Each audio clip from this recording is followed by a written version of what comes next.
ẹ dákun gbogbo ẹ̀yin tẹ́ ń support àwọn ìjọba tó wà mẹ́ lónìí ṣé èèyàn ní yín ṣá èèyàn ní yín àbí igi ọ̀pẹ tí ò ṣẹ́jẹ̀ lára ẹ̀ gbogbo ẹ̀dákẹ́dà tó bá ń support àwọn ìjọba tó wà mẹ́ lónìí ẹni ibi ní yín láyé àti lọ́run ẹ̀dá tó yẹ kán máa sá fún ni yín. Ẹ káàárọ̀, ẹ káàsán, ẹ káalẹ́ àbí tẹ̀sí ń gbọ́ wa. This is CrossBlogXTV. Don't forget to subscribe, like and share. Ẹ̀yin tèmi, ó tún ti ń rúgbó bàbá yìí o ló di pé àwọn pastors àti àwọn alàgbà tí wọ́n ń sọ lórí ìṣẹ̀lẹ̀ tó ń ṣẹlẹ̀ nílùú Nàìjíríà ló ti di pé kán máa attack wọn lẹ́yọ kọ̀ọ̀kan báyìí o. Ó ní bàbá Confifrm ni wọ́n á ṣàlàyé bí wọ́n ṣe lọ attack ilé wọn lórí ọ̀rọ̀ pé àwọn sọ̀rọ̀ lórí ìjọba Tinubu.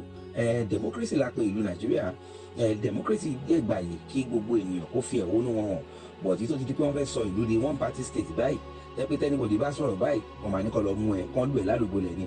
Òun ni bàbá yìí tún ti kígbe síta ò pé Olúwa tó ti fa àwọn nǹkan míì hàn wọ́n o lórí nǹkan tó máa ṣẹlẹ̀ nínú Nàìjíríà báyìí o àti bọ́n ṣe lọ àtáàkì lé ohun gbogbo ẹ̀ náà ló tún pẹ̀rẹ̀pẹ̀rẹ̀ ọ̀rọ̀ lórí gbogbo ìṣẹ̀lẹ̀ yìí. Ẹ wá nǹkan fìdílé nǹkan kẹ́yìn náà fòbíyàn inú comment ẹ̀já jọ̀gbọ̀ ẹnu bàbá Confifrm. Tí Ọlọ́run tó mú èmi rí nìyí as a prophet of God. I don't talk about other people. I'm only talking about myself now. Nípa ọ̀rọ̀ Tinubu. Number one, the mindset, Olúwa ní the mindset of Tinubu is to turn Nigeria to one party. Years ago, I said, bó bá kúrò lórí oyè yẹn, ó ṣì ń padà bọ̀ lÉkòó yìí. Ó rẹ́dì láti gba Èkó kó sọ pé òun ni president Èkó. Olúwa sọ bẹ́ẹ̀. But people don't really want to listen to me, but I don't care. But the few that listen will keep on saying it when the happening begin to happen. So I don't care numerous people to listen to what I am saying, because right from the beginning they don't listen.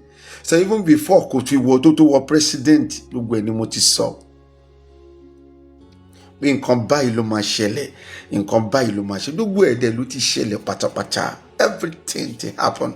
So then the few that listen to me then, to Baba Confifrm JP, then they are seeing it until today that this man said it, that God says. Ogbewo tí o bá ti bá fídíò yìí pàdé tó dẹ̀ ń gbọ́ ohùn Ọlọ́run lábẹ́ ohùn mi, àbí tó ń gbọ́ ohùn mi, sorry, lábẹ́ ohùn Ọlọ́run, please share the video. Every of my video is to open eyes and to drop what God asked me to do. I am not a content. In content àbí kí lẹ ti ń pè. Kò sí tó ké mi, I am a prophet. I am not doing my video bí a torí pé mo fẹ́ gbowó lọ́wọ́ YouTube, ọwọ́ TikTok, àbọ̀wọ́ Facebook. I am doing my video because their evil way must be exposed. And I am doing my video to let everybody know that this is what God says. Not because if you fẹ́ gbowó lọ́wọ́ YouTube, mo ń ṣe kíní kan create content you, they are gbowó kiri o. So therefore, ìdí tó ṣe máa bá mi share video nìyẹn. Now, the Lord says, what God told me, today is Friday, lóru Thursday, mọ́júmọ́ Friday, òun náà ní ṣókí. Olúwa sọ wípé intention Tinubu, òun ni wípé ó fẹ́ sọ orílẹ̀-èdè Nàìjíríà, ó fẹ́ sọ di one party. Tó bá wá sọ di one party tán, òun ló máa jẹ́ ọ̀gá. Wọ́n ti ní wọ́n ṣe fẹ́ rule dúdú tí wọ́n fẹ́ rule. Wọ́n á wá sọ di pé tí kò bá tí kú, ẹnikẹ́ni kò lè tún jẹ president mi. bó ṣe fẹ́ ṣe the rules of the president of Nigeria nísìnyí nìyẹn. Tí ò bá ti yí ẹ ó lè bú mi, mi ò ní kó má bú mi, ṣùgbọ́n mi sì ń sọ ohun tí Olúwa wí, tẹ́ ẹ bá padà jẹ́ kó ṣẹlẹ̀. Mindset Tinubu gẹ́gẹ́ bí ohun tó Olúwa wí ni wípé ó fẹ́ sọ Nàìjíríà di one party. Tó bá wá di one party, gbogbo àwọn tí wọ́n ti join ẹ̀ ló ti mọ mission ohun tí Tinubu fẹ́ ṣe báyìí. Gbogbo gómìnà tí wọ́n ti join ẹ̀, they have known the mission. Gbogbo wọn dẹ̀ kẹ̀rí owó tẹ̀yìn ní òsì ń ta, ó ti pín owó lé wọn lọ́wọ́. That they should move the mindset kó lè come to pass.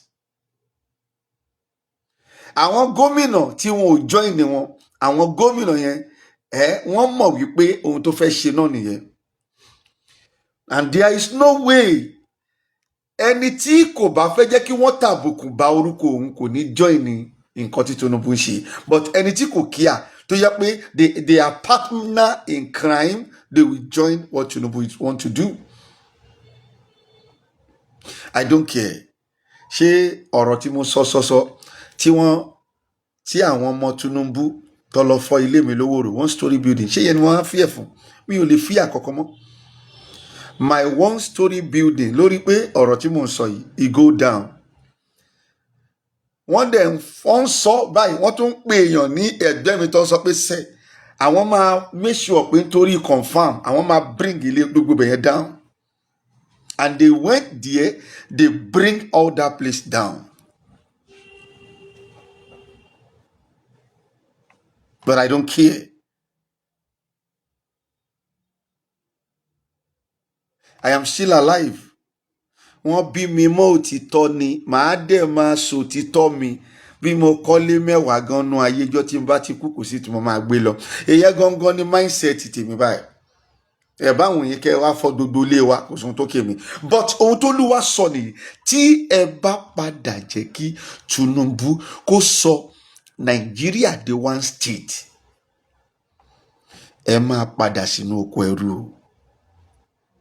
Wọ́n máa capture yín pátápátá. Gbogbo yín pátá wọ́n máa silent yín.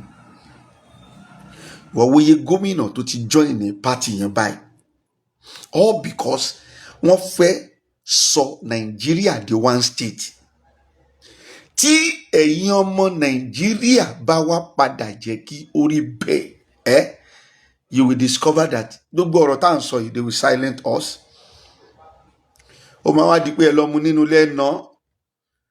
Yeah, because it is only one authority that is talking. Wọ́n fẹ́ sọ ipò president Nàìjíríà dípò lọ́balọ́ba, pé ó dìgbà tí president tó wà lórí ẹ̀ bá ti kú ní míì tó máa jẹ. Gbogbo ẹ̀dẹ̀kẹ̀rẹ̀ orúkọ ọmọ ẹ̀ ti wà ń bẹ̀, everything ti wà ń bẹ̀, everything tó fẹ́ ó ti set ẹ̀ sílẹ̀.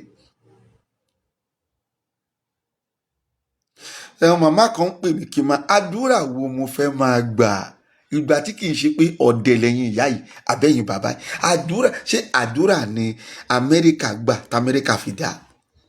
The only way it is we to face them.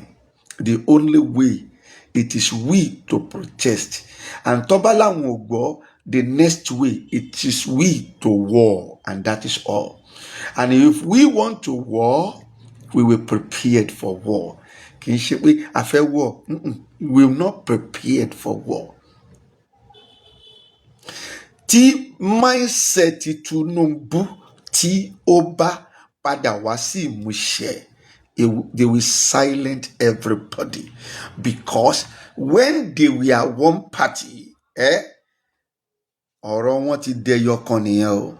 Kò ní sí pé bóyá ADC ló ń takù wọn, kò ní sí bóyá PDP ló ń takù wọn, kò ní sí bóyá Accord ló ń takù anybody mọ́. They will say one thing and it is gonna be so. Béèyàn kan bá ṣe wèrè wá ní kó lọ gbé wá nà bí àwọn ìjọba kan ó ṣe rí ni. Ṣùgbọ́n Olúwa fún wa lórí ọ̀fẹ́ kan pé kí abájẹ́ kó ṣẹlẹ̀, we will suffer for it. This is part 1. It will have part 2. Keep on sharing.